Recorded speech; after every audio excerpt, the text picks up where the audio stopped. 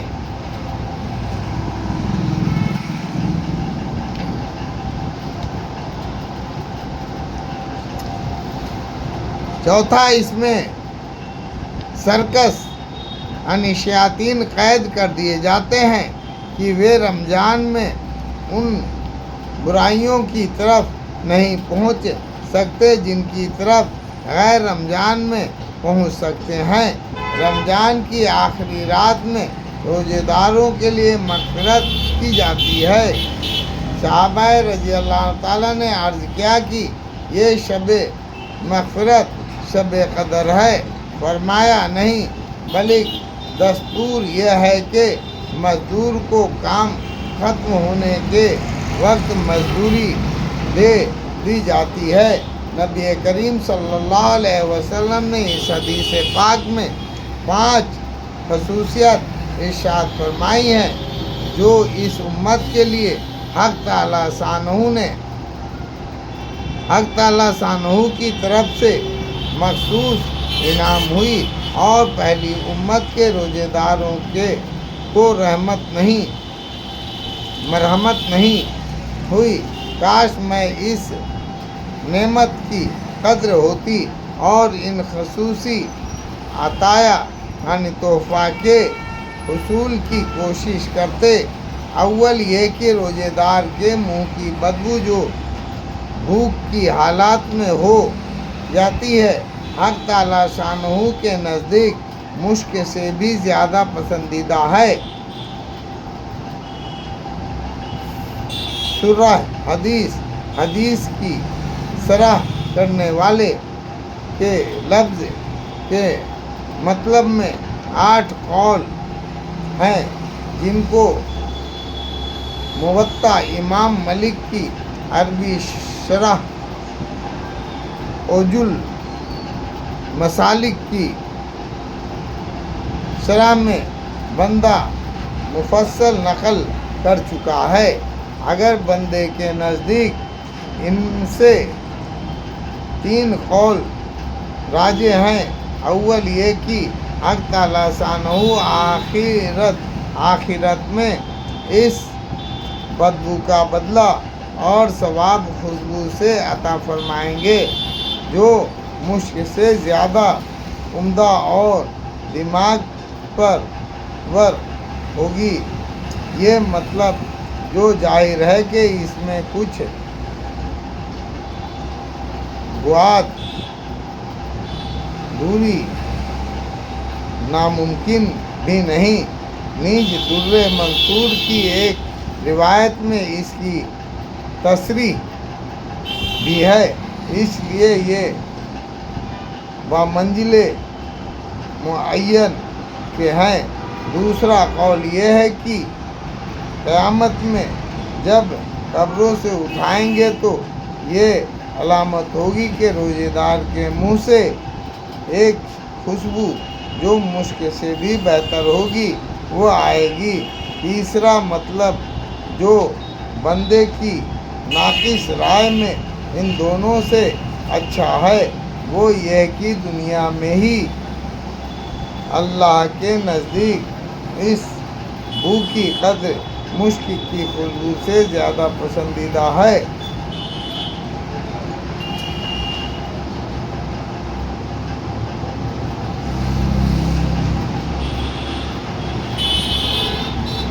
روزے دار کے منہ سے ایک خوشبو جو مشک سے بہتر ہے ہوگی وہ آئے گی۔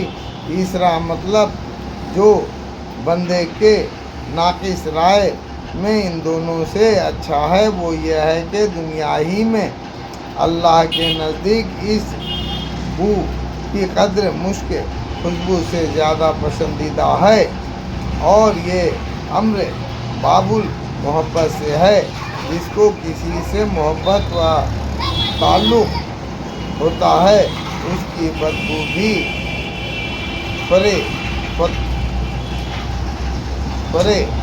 فتح کے لیے ہزار خوشبوؤں سے بہتر ہوا کرتی ہے۔ اے حافظ مشکی چکنی مشک ختن را، آج ریس ہوئے احمد بستان عطر عدن را۔ مقصود روزے دار کا کمال تقرب ہے کہ منزل محبوب کے بن جاتا ہے۔ روزہ حق تعالیٰ جل شانہ کی محبوب ترین عبادتوں میں سے اس وجہ سے ارشاد ہے کہ ہر نیک عمل کا بدلہ ملائک فرشتے دیتے ہیں، مگر روزے کا بدلہ میں خود عطا کرتا ہوں، اس لیے کہ وہ خالص میرے لیے ہے۔ بعض مشائخ سے منقول ہے کہ یہ فلج اجا بہی ہے، یعنی یہ کہ اس کے بدلے میں خود اپنے کو دیتا ہوں، اور محبوب کے ملنے سے زیادہ اونچا بدلہ اور کیا ہو سکتا ہے۔ ایک حدیث میں ارشاد ہے کہ ساری عبادتوں کا دروازہ روزہ ہے، یعنی روزے کی وجہ سے قلب منور ہو جاتا ہے، جس کی وجہ سے ہر عبادت کی رغبت پیدا ہوتی ہے۔ مگر جب بھی کہ روزہ بھی روزہ ہو، صرف بھوکا رہنا مراد نہیں، بلکہ آداب کی رعایت رکھ کر، جن کا بیان حدیث نمبر 9 کے ذیل میں مفصل آئے گا۔ اس جگہ ایک ضروری مسئلہ قابل تنبیہ یہ ہے کہ اس منہ کی بدبو والی حدیثوں کی بنا پر بعض ائمہ روزے دار کو شام کے وقت مسواک کرنے کو منع فرماتے ہیں۔ حنفیہ کے نزدیک مسواک ہر وقت مستحب ہے، اس لیے کہ مسواک سے دانتوں کی بو زائل ہوتی ہے، اور حدیث میں جس بو کا ذکر ہے وہ معدے کے خالی ہونے کی ہے، نہ کہ دانتوں کی۔ حنفیہ کے دلائل اپنے موقع پر کتبی فقہ یعنی فقہ کی کتابوں و حدیث میں موجود ہے۔ دوسری خصوصیات مچھلیوں کے استغفار کرنے کی ہے، جس سے مقصود کثرت سے دعا کرنے والوں کا بیان ہے۔ متعدد روایت میں یہ مضمون وارد ہوا ہے۔ بعض روایت میں ہے کہ ملائکہ اس کے لیے استغفار کرتے ہیں۔ میرے چچا جان یعنی مولانا محمود الیاس صاحب کاندھولی رحمۃ اللہ علیہ کا ارشاد ہے کہ مچھلیوں کی خصوصیت وہ ظاہر اس وجہ سے ہے کہ اللہ جل شانہ کا ارشاد ہے، ان الذین آمنوا وعملوا الصالحات سیجعل لهم الرحمن ودا۔ ترجمہ: جو لوگ ایمان لائے اور اچھے اعمال کیے، حق تعالیٰ شانہ ان کے لیے دنیا ہی میں محبوبیت فرما دیں گے۔ اور حدیث پاک میں ارشاد ہے کہ جب حق تعالیٰ ثانہ کسی بندے سے محبت فرماتے ہیں تو جبریل علیہ السلام سے ارشاد فرماتے ہیں کہ مجھے فلاں شخص پسند ہے، تم بھی اسے محبت کرو۔ وہ خود محبت کرنے لگتے ہیں اور آسمان پر آواز دیتے ہیں کہ فلاں بندہ اللہ کا پسندیدہ ہے، تم سب اس سے محبت کرو۔ پس آسمان والے اس سے محبت کرتے ہیں اور پھر اس کے لیے زمین پر قبولیت رکھ دی جاتی ہے۔ اور عام قاعدے کی بات ہے کہ ہر شخص کی محبت اس کے پاس رہنے والوں کی ہوتی ہے، لیکن اس کی محبت اتنی عام ہوتی ہے کہ آس پاس رہنے والوں ہی کو نہیں بلکہ دریا کے رہنے والے جانوروں کو بھی اس کی محبت ہوتی ہے کہ وہ بھی دعا کرتے ہیں۔ اگر گویا برخوشی سے متجاوز ہو کر ایک باہر تری سمندر تک پہنچتا محبوبیت کی انتہا ہے، نیز جنگل کے جانوروں کا دعا کرنا بطریقِ اولیٰ معلوم ہو گیا۔ تیسری خصوصیت جنت کا مزین یعنی سجا ہوا ہونا۔ یہ بھی بہت سی روایت میں وارد ہوا ہے کہ بعض روایت میں آیا ہے کہ سال کے شروع ہی سے رمضان کے لیے جنت کو آراستہ کرنا شروع ہو جاتا ہے۔ اور قاعدے کی بات یہ ہے کہ جس شخص کے آنے کا جس قدر اہتمام ہوتا ہے اتنا ہی پہلے سے اس کی انتظام کیا جاتا ہے۔ شادی کا اہتمام مہینوں پہلے سے کیا جاتا ہے۔ چوتھی خصوصیت سرکش شیاطین کا قید ہو جانا، اور جس کی وجہ سے معاصی کا زور کم ہو جاتا ہے۔ رمضان المبارک میں رحمت کے جوش اور عبادت کے کثرت کا مقتضا یعنی تقاضا یہ تھا کہ شیاطین بہکانے میں بہت ہی انتھک کوشش کرتے اور پاؤں چوٹی کا زور ختم کر دیتے ہیں، اور اس وجہ سے کہ معاصی کی کثرت اس مہینے میں اتنی ہو جاتی ہے کہ حد سے زیادہ، لیکن باوجود اس کے یہ مشاہدہ ہے اور محقق کی مجموعی طور سے گناہوں میں بہت کمی ہو جاتی ہے۔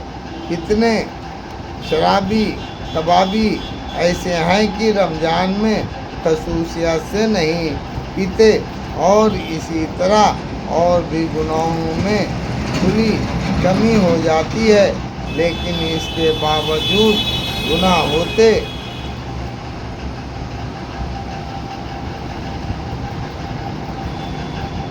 ضرور ہیں، مگر اس کے سرزد ہونے سے اس حدیث پاک میں تو کوئی اشکال یعنی شبہ نہیں، اس لیے کہ اس کا مضمون ہی یہ ہے کہ سرکش شیاطین قید کر دیے جاتے ہیں، اس بنا پر کہ اگر وہ گناہ اور سرکشوں کا اثر ہو تو کچھ خلجان یعنی پریشانی نہیں۔ البتہ دوسری روایت میں سرکش کی قدر بغیر